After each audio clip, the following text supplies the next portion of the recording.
Hey everyone, this is Dave on CRPG Dungeons & Dragons Night. So what was my first CRPG? Well, I kinda want to say one thing, but it would be in 1997, but if I go back about 10 years earlier, there was another game I played. So I'm going to mention both of them, and the first one I'm not quite sure even counts, but I'll put it as a part of the answer anyway. And that answer is Madness and the Minotaur for the Tandy Color computer. I think it was the version 2 of that computer. But yeah, this is a game I played. I really had to do some digging just to get some footage of the game. And here it is. It was a text-based adventure, kind of like a choose-your-own-adventure on a computer. You collected items and you did stuff, but it was all text-based. There wasn't any graphics or anything. And you really didn't get to build a character. Anyway, so the whole point of it was you go through a maze and you collect certain items, and you had to have particular items to collect other items. And you didn't know which items did what. And you came across various kinds of mythological creatures. And the main one was the Minotaur, which you had to defeat. Needless to say, I didn't get very far in the game because I had no idea what I was supposed to do. And that was back in '86, and the game had been around since '81. And good luck trying to find a copy of the game to play nowadays, or a machine that will even work it, because it was one of those weird, oddball ones where you had to have a cassette player for a computer because the game came on this. I bought the game by catalog and had no idea that I was going to need a cassette player to play the game. So after getting the game for my birthday, as a birthday gift, we had to turn around and find a cassette player over at Radio Shack, because that's where Tandy's came from, was Radio Shack. And nowadays, there's not a Radio Shack to be found anywhere in the areas I live. I don't even know if they exist anymore.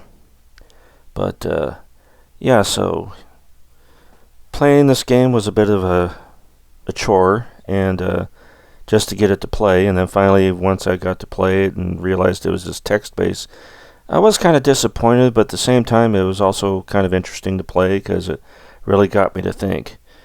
But I don't think this really counts as a CRPG, because I don't know about you, but text adventures just weren't really what I would call RPG in even the most, what do you call it, minor sense. Anyway, going on.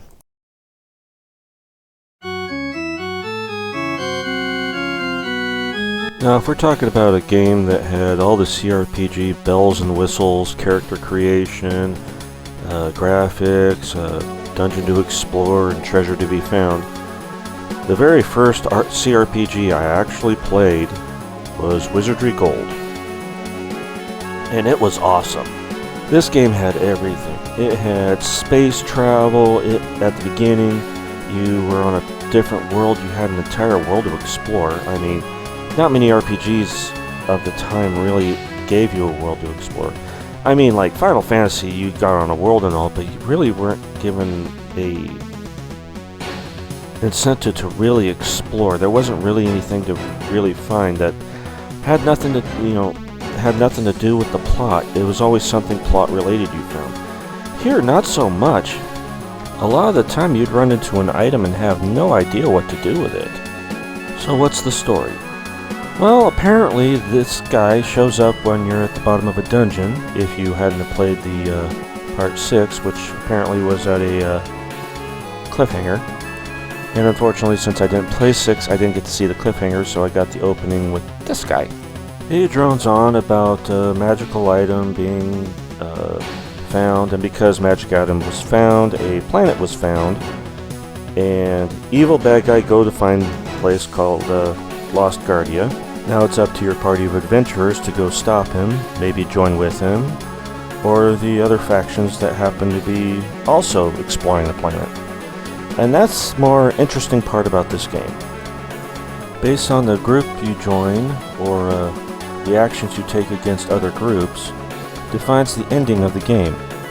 Sadly, I never got to experience it because I didn't get very far in the game. Even though there was a guidebook that came within the game itself, I never did get very far in the game. And it was roughly around that same time I moved. And when I moved, I lost a lot of my games. Because somewhere along the line, they either fell out of the vehicle or somebody stole them. I'm not very sure which. And sadly, I was not able to get another copy until only recently on Steam. And I still haven't gotten around to playing it again. But when I do get to playing it, I'll probably play it on this channel so you guys can watch me suffer miserably as I try to play it one more time. Thanks for watching. This is Dave on CRPG Dungeons & Dragons Night, and see you next time.